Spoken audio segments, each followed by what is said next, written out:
SMN production দেখুন, like করুন আর share করুন, সাবস্ক্রাইব করুন। বন্ধুগণ আমার, যে কথা বলতেছিলাম, আল্লাহ পাক আল্লাহ তাআলা আমাদের সকলকে মানবকুলে জন্ম দিয়েছেন। মানবকুলে জন্ম দিয়ে আমাদের আলাদা মেহেরবানি করেছেন। আল্লাহ পাক আল্লাহ তাআলা ইচ্ছা করলে আমাদেরকে পশুকুলে জন্ম দিতে পারতেন, আর পশুকুলে জন্ম দিলে আমরা পশু হয়েই গোটা দুনিয়াতে ঘুরে ঘুরে জীবন যাপন করতাম। তাহলে পশুকুলে জন্ম না দিয়ে আমার আল্লাহ পাক আল্লাহ তাআলা আমাদেরকে মানব কুলে জন্ম দিয়েছেন। আবার মানুষের মধ্যে অনেক মানুষ আছেন যারা আল্লাহকে মানে না, আল্লাহর রাসূলকে মানে না, আল্লাহ কোরআন মানে না, নবীর হাদিস মানে না, নবী মুহাম্মদুর রাসূলুল্লাহ সাল্লাল্লাহু তাআলা আলাইহি ওয়াসাল্লামের চেরা চরিত্র রীতিনীতি আদর্শ কিছুই মানে না, যাদেরকে বেঈমান বলা হয়, অবিশ্বাসী বলা হয়। আল্লাহ পাক আল্লাহ তাআলা আমাদেরকে বেঈমান ও অবিশ্বাসীর ঘরে জন্ম না দিয়ে মুমিন মুসলমান ঘরে জন্ম দিয়ে অনায়াসে মুমিন মুসলমান হবার সৌভাগ্য নসিব করেছেন। এটা আমাদের কোনো চেষ্টা, কোনো প্রচেষ্টা, কোনো আবেদন, কোনো নিবেদনের মাধ্যমে পেয়েছি না, আল্লাহর মেহেরবানিতে হয়েছি, আল্লাহর মেহেরবানিতে হয়েছি। তাই আল্লাহর কোনো ওলি বান্দা বলেন, আল্লাহর মুমিন বান্দা বলেন, হে আল্লাহ পাক আল্লাহ তাআলা, আপনি আমাকে বনের পশু না বানাইয়া বড় মেহেরবানি করেছেন, বেঈমান না বানাইয়া মুমিন মুসলমান বানাইয়াছেন, আরো একটা মেহেরবানি করেছেন। আমি যদি আপনার রাস্তায় আমার গলা কাটাইয়া দিয়া শহীদ হয়ে যায়, তথাপি আপনার এই মেহেরবানির শুকরিয়া আদায় করে শেষ করা যাবে না। আল্লাহর ওলি বান্দা কাকে বলে? দেখুন কেমন আল্লাহ পাক আল্লাহ তাআলার শুকরিয়া আদায় করছেন। আরো সুন্দর কথা, এই মুমিন মুসলমানের মধ্যে অন্যান্য নবীর উম্মতেরা মুমিন মুসলমান ছিলেন। নূহ আলাইহিস সালাতু ওয়াস সালামের উম্মতেরা মুমিন মুসলমান ছিলেন। ইব্রাহিম আলাইহিস সালাতু ওয়াস সালামের উম্মতেরা মুমিন মুসলমান ছিলেন। ঈসা পয়গম্বর আলাইহিস সালাতু ওয়াস সালামের উম্মতেরা মুমিন মুসলমান ছিলেন। মূসা পয়গম্বর আলাইহিস সালাতু ওয়াস সালামের উম্মতেরা মুমিন মুসলমান ছিলেন। কিন্তু আমার আল্লাহ পাক আল্লাহ আমাদেরকে অন্যান্য নবী রাসূলগণের উম্মত না বানাইয়া শ্রেষ্ঠ নবীর শ্রেষ্ঠ উম্মত বানাইয়া আল্লাহ পাক আল্লাহ তাআলা আমাদের শ্রেষ্ঠ মর্যাদা দান করেছেন। একবার জোরে সুরে বলা যাবে না সুবহানাল্লাহ? বন্ধুগণ আমার, আল্লাহর এই গোটা জগতের মধ্যে মানুষ হলো জাতিগতভাবে শ্রেষ্ঠ জাতি। আবার এই মানুষের মধ্যে অন্যান্য মানুষের চেয়ে সাধারণ মুমিন মুসলমান হলো শ্রেষ্ঠ। সাধারণ মুমিন মুসলমানের চেয়ে আল্লাহর ওলি বান্দারা হলো শ্রেষ্ঠ।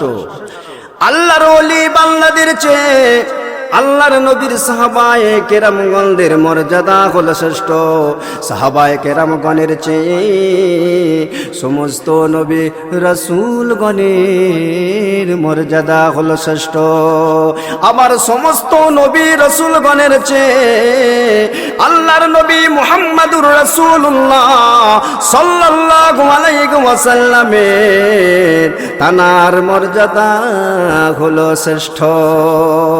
তাহলে এই সিরিয়ালটা থেকে আমরা বুঝতে পারলাম যে আমাদের নবীকে সৃষ্টির শ্রেষ্ঠ মর্যাদা দান করেছেন।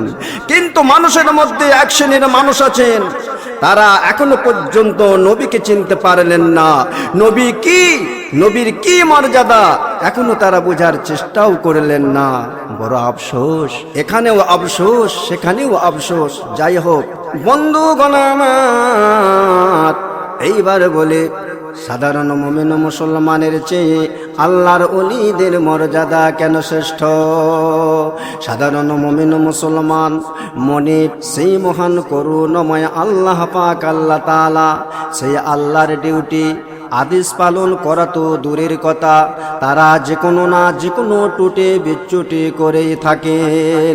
যেমন ফরজ আমল বলুন, সুন্নত আমল বলুন, ওয়াজিব আমল বলুন, সুন্নত মুআক্কাদা আমল বলুন, যে কোনো না যে কোনো টুটি বিচ্যুতি করেই থাকেন।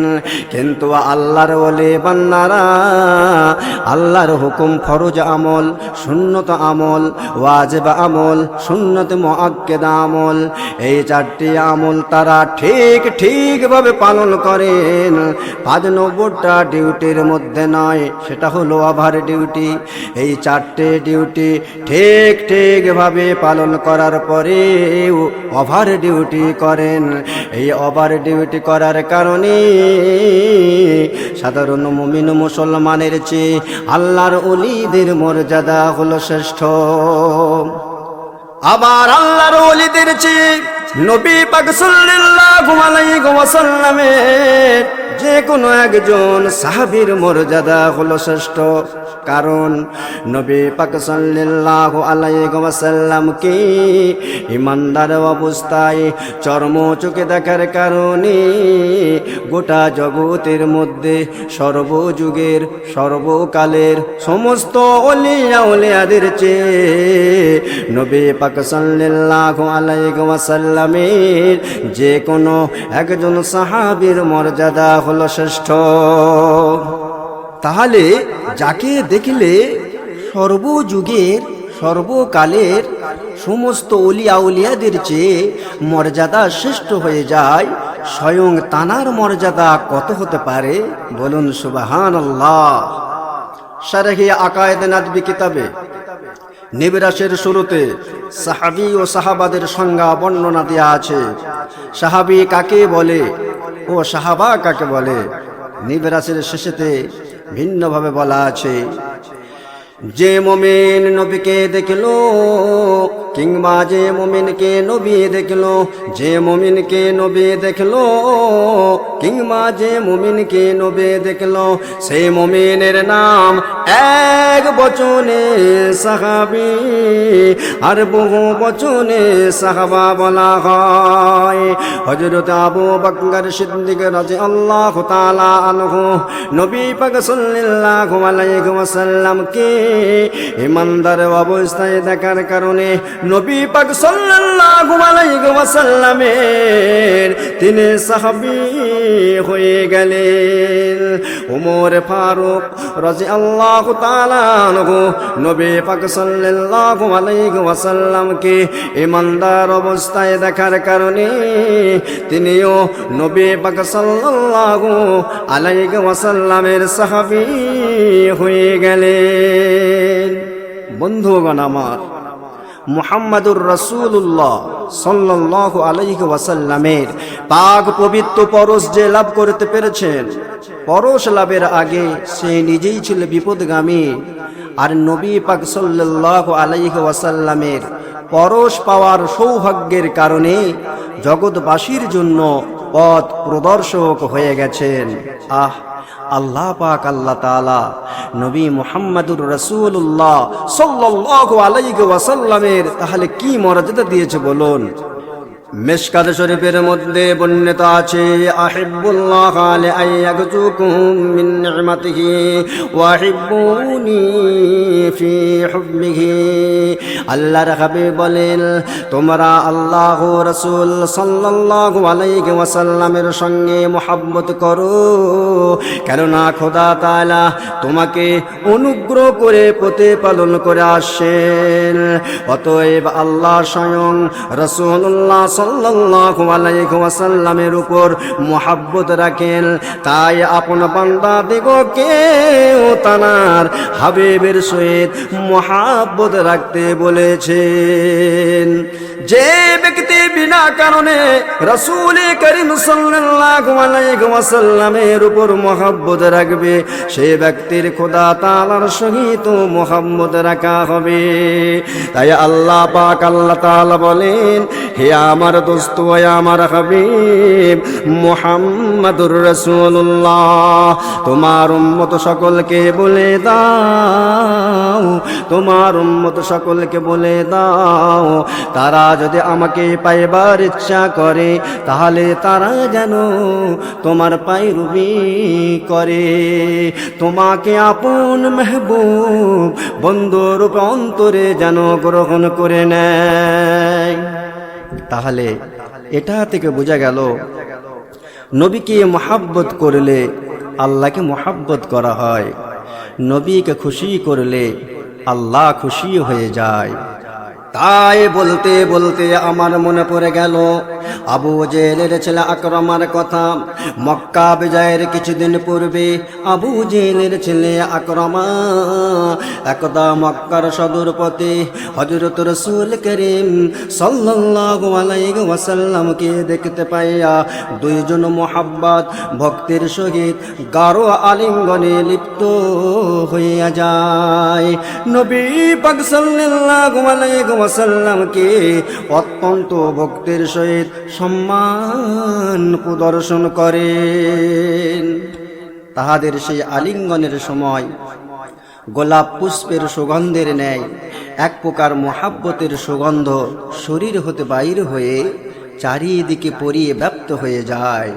এই খবরটা চারিদিকে ছড়িয়ে পড়ল। তখন আবু জেহেলের লোক লস্কর আবু জেহেলকে বলতে থাকেন, হুজুর আপনার ছেলে আকরামা মুহাম্মাদের সাথে সদ্ভাব প্রকাশ করেছেন, তার সঙ্গে আলিঙ্গন ও ভক্তি ভালোবাসা সম্মান প্রদর্শন করেছেন, এক বাক্যে তাকে মেনে নিয়েছেন। এমন কথা শুনে আবু জেহেল রাগে চোখ দুটি লালে লাল হয়ে গেল।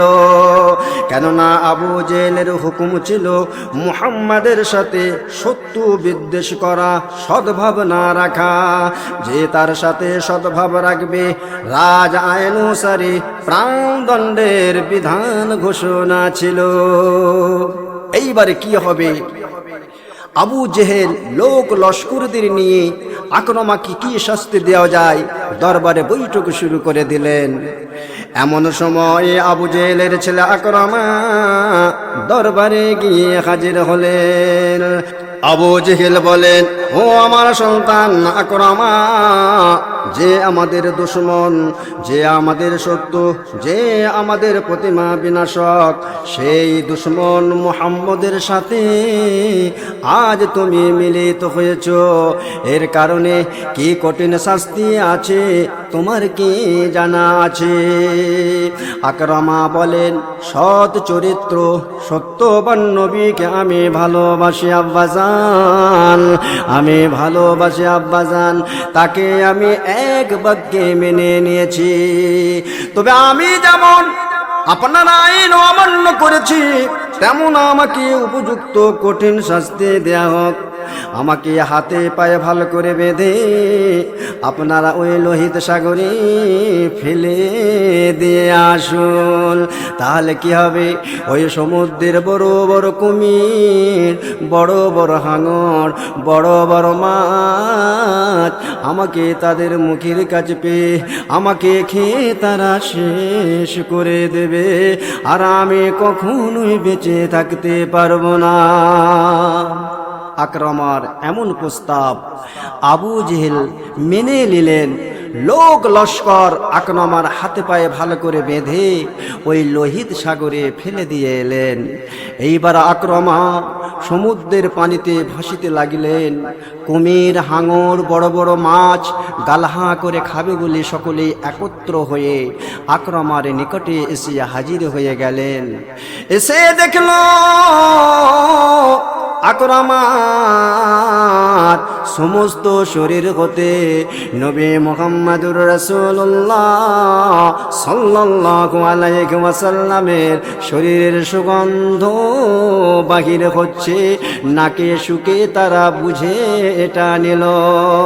তখন সবাই মায়া মোহে মোহিত হয়ে মুহাব্বতে বিগলিত হয়ে সমুদ্রের পানিতে থাকা সমস্ত জন্তু সকল আকরামার চতুষ্পার্শ্বে ভাসিতে ভাসিতে নবীর উপর তারা এই দরুদ শরীফ পড়তে লাগিল।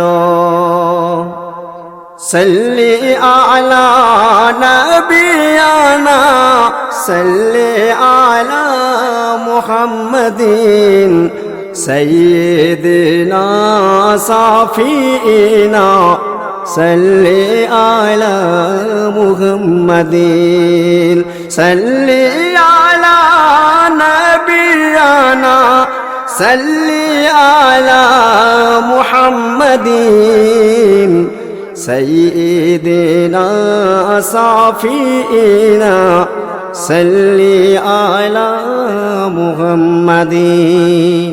আকরামা জন্তুদের এই দরুদ শরীফ পাঠ করা যখন শেষ হয়ে গেল, তারপর আকরামা বলছেন, ও সমুদ্রের পানির জন্তুরেরা, তোমরা এখনো আমাকে খাচ্ছ না কেন? তোমরা আমাকে তাড়াতাড়ি খেয়ে তোমাদের ক্ষুধা নিবারণ করো।